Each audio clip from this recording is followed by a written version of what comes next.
పట్టుకోవటానికి వచ్చిన వాడివి తగు కట్టుదిట్టాలతో రావాలి కానీ ఇలా పట్టుబడిపోయావే మిస్టర్ గోపీనాథ్. నువ్వు పట్టుకుంటావని నాకు తెలుసు, అందుకే కావాలని పట్టుబడ్డాను. గుడ్. నన్ను పట్టుకుందామని నువ్వెందుకు బయలుదేరావు? నువ్వు చేస్తున్న అన్యాయాల్ని అరికట్టడం. నేను చేస్తున్నవి అన్యాయాలను నువ్వెలా నిర్ణయించుకోగలిగావు? ఎందరినో చంపావు గనక. ఓహో, చంపినంత మాత్రాన నేను అన్యాయమే చేస్తున్నానని నువ్వెలా తీర్మానించుకోగలిగావు?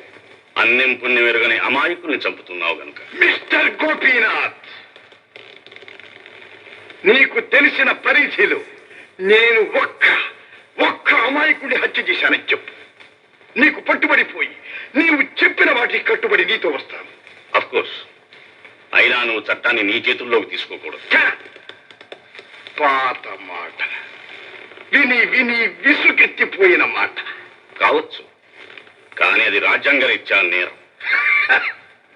రాజ్యాంగం, చట్టం, న్యాయం. మిస్టర్ గోపీనాథ్, ఆ రాజ్యాంగం విషయం, ఆ చట్టం విషయం, ఆ న్యాయం విషయం నీకంటే నాకే ఎక్కువ తెలుసు. మీరు బాధ్యత గల పోలీస్ అధికారులు మాత్రమే. కానీ నేను మహావీర చక్ర బిరుదు పొందిన దేశ రక్షణ అధికారిని. You mean major Chakra sir. Major Chakradhar? Yes, మీరా? Yes mister Gopinath.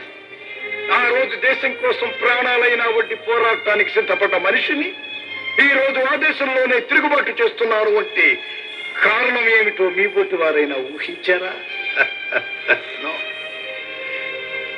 ఈ రోజు మీరెక్కడున్నారో మీ భార్యకు తెలియదు, మీ పిల్లలకు తెలియదు, మీ వాళ్ళెవ్వళ్లకు తెలియదు.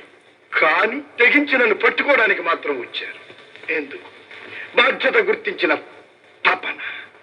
ఈ తపన ఈ దేశంలో ఎంతమంది ఉంది? ఆ తపన ఎవరికైనా ఉంటే వాళ్ళ కోసం నా ప్రాణమైనా అర్పించడానికి సిద్ధంగా ఉన్నాను. కానీ అన్యాయంగా ప్రాణాలు తీసేవాళ్ళ ప్రాణం మాత్రం తీస్తాను. మిస్టర్ గోపీనాథ్, నీ కళ్ళ ముందే ఒకడు హత్య చేస్తాడు. నీ కళ్ళ ముందే ఒకడు ఒక అమ్మాయి జీవితాన్ని బలవంతంగా నాశనం చేస్తాడు. నీ కళ్ళ ముందే ఒకడు అన్యాయం చేస్తాడు. Just forget your an officer. నువ్వు అధికారి అన్నమాట మర్చిపో. ఒక సామాన్య మానవుడిగా ఆలోచించు. అలా అన్యాయం జరిగిన వాడికి న్యాయం జరగాలని కోరుకుంటావా లేదా? ఎస్. ఎస్. ఆ న్యాయం జరగకపోతే ఆ అన్యాయాన్ని చూసి నువ్వు సహిస్తావా? నో. నేను అదే పని చేశాను. ఇందులో నా తప్పేమిటి? దేశాన్ని కాపాడటం కోసమే నువ్వు ఉన్నావు, ఆ దేశాన్ని కాపాడటం కోసమే నేను ఉన్నాను. మరి నన్ను పట్టుకోవటానికి నువ్వు ఇక్కడికి ఎందుకు వచ్చావు? మిస్టర్ చక్రధర్, ప్రాణానికి ప్రాణం కాదు సమాధానం. మరి హత్య చేస్తున్న వాడికి ఉరిశిక్ష వేస్తున్నారే, అదేమిటి? ప్రాణానికి ప్రాణం సమాధానం కాదా? మిస్టర్ గోపీనాథ్, మీ సిద్ధాంతము అది, నా సిద్ధాంతము అది. సిద్ధాంతాలు ఒకటి కావచ్చు, కానీ వాటిని ఆచరించే పద్ధతులు వేరు. మిస్టర్ చక్రధర్, మీ ఆవేదన నేను అర్థం చేసుకోగలను. ఐ అష్యూర్ యు, నాతో రండి.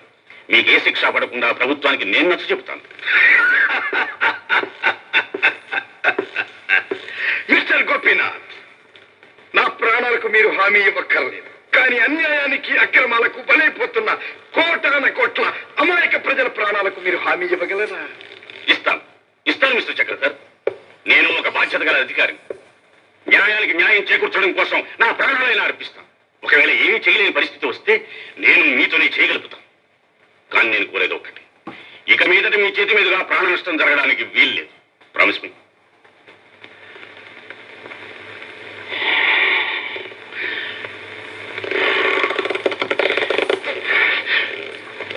ప్లీజ్. అన్యాయం చేసిన వాళ్ళని తీసుకొచ్చి కట్టేయండి. వాళ్ళకి వెంటనే శిక్ష పడేలా ప్రభుత్వంతో మాట్లాడి నేను ఏర్పాటు చేస్తాను.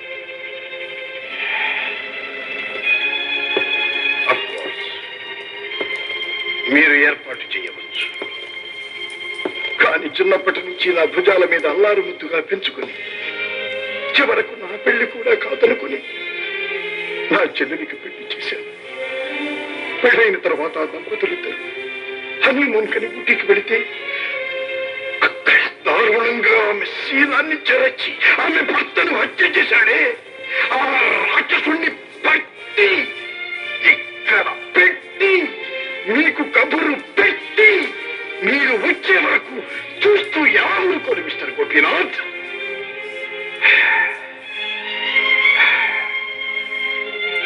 లేదని అర్థం చేసుకోగలిగిన మీ సంస్కారానికి తల ఉంచి ఒకే ఒక మాట చెప్తున్నా. వాళ్లను చంపే వరకు మాత్రం నన్ను మేజర్ చక్రధరగా మరిచిపోండి. అంతవరకు ఈ బొబ్బులిప్పులు ఎత్తిన పంచాదించదు. అడ్డొచ్చిన మృగాలన్నింటినీ నరికి చంపివేస్తుంది. నా పంతం పగ చల్లారిన తరువాత అప్పుడు నాకుగా నేను వచ్చి మీకు పట్టుకోవాలి. నా బాధ్యత కూడా మీ చేతుల్లోనే ఉంటుంది. ఓకే మిస్టర్ గోపీనాథ్, క్షేమంగా